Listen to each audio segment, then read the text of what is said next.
আমি একবার আমার নানার বাড়িতে বেড়াতে আসলাম। তখন ছিল পৌষ মাস, 2009 সাল। আমার নানার বাড়ি গোয়ালিয়া গ্রাম। আমার নানার বাড়ির পাশে এক প্রতিবেশী খালা ছিল, যে আমার অনেকটা বন্ধুর মতো ছিল, প্রায় এক বয়সী। তাই তাকে ততটা কেয়ার করে চলতাম না। এর কি ফাজলামো তো লেগেই থাকতো। আমি নানার বাড়িতে গেলে তাদের বাড়িতে যাওয়ার ব্যাপারে কখনো ভুল করতাম না। সেবার আমি যখন গেলাম, আমার সাথে আগের মতোই বেশ হাসি রহস্য করে বাড়ি চলে গেল। মেয়েটির নাম ছিল মাধুরী। আমি রাতের বেলায় তাদের বাড়ি গেলাম। দেখতে পেলাম মাধুরী সিঁদুর মেখে বসে আছে, অথচ সে ছিল মুসলমান। আমি হাসতে থাকলাম আর বলতে থাকলাম, এই কোনো ধর্ম নিয়ে ব্যঙ্গ করতে নেই।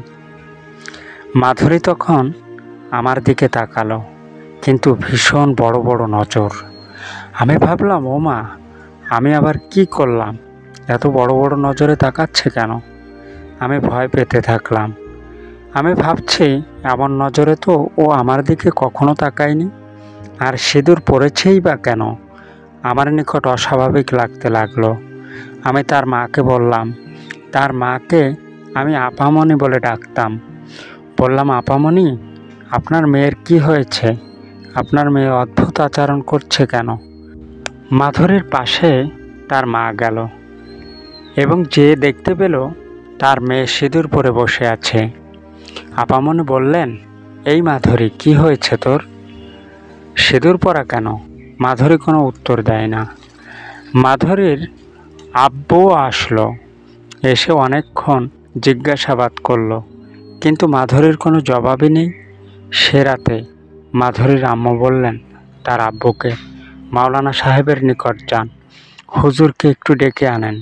মাধুরীর আব্বু চলে গেল হুজুরকে ডাকার জন্য। সব কথাগুলো হুজুরকে বলার পর হুজুর বললেন, ঠিক আছে, আমি দেখছি বিষয়টা।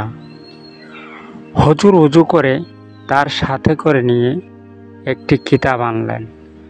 এসে যেই না বারান্দায় পা রাখলেন, মাধুরীর বাবার নাম ধরে সম্বোধন করে বলল গম্ভীর স্বরে, এই মুকিত, তুই হুজুরকে সাথে এনেছিস?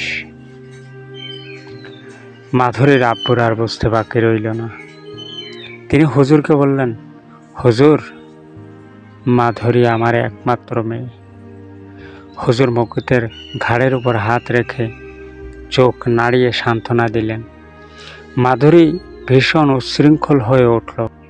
হুজুর মাধুরীর পাশে বসে বলল, কোথা থেকে এসেছিস? মাধুরী উত্তর দিল না। আবার হুজুর বললেন, কোথা থেকে এসেছিস? মাধুরী চোখ বড় বড় করে রক্তিম বর্ণে তাকিয়ে বলল, হুজুর এসেছে জিজ্ঞাসা করতে, আমি তোকে বলবো না। হুজুর বললেন, আচ্ছা, আমার কাছে পবিত্র কালাম আছে, তুই কিন্তু পারবি না। মাধুরী হাসতে থাকলো, অট্ট হাসি। মাধুরী গম্ভীরভাবে বলল, তোকে বলবো না।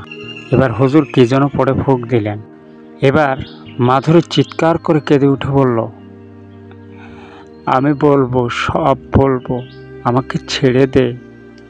হুজুর বললেন, না, তোকে এইভাবে তো ছাড়বো না, বল কোথা থেকে এসেছিস? মাধুরীর অভ্যন্তরে লুকায়িত রাক্ষস বলল, আমি কোকাব শহর থেকে এসেছি। আমি অনেক দিন এখানে থাকি। মাধুরী বাড়ি আসার পথে ওখানে একটা বট গাছ আছে, আমি সেখান থেকে অনেক দিন ওকে নজরে রাখি, আর সুযোগ পেয়েছি তাই আসলাম। হুজুর বললেন, এখন ছাড়বি কিনা? ওই পিশাচ বলল, না হুজুর, আমি ওকে অনেক ভালোবেসে ফেলেছি। হুজুর তেল পড়ে দিলেন দুই কানে, সমস্ত শরীরে। এক পর্যায়ে মাধুরীকে ছাড়তে বাধ্য হলো। এরপর আবার মাধুরী স্বাভাবিক অবস্থায় ফিরে আসলো।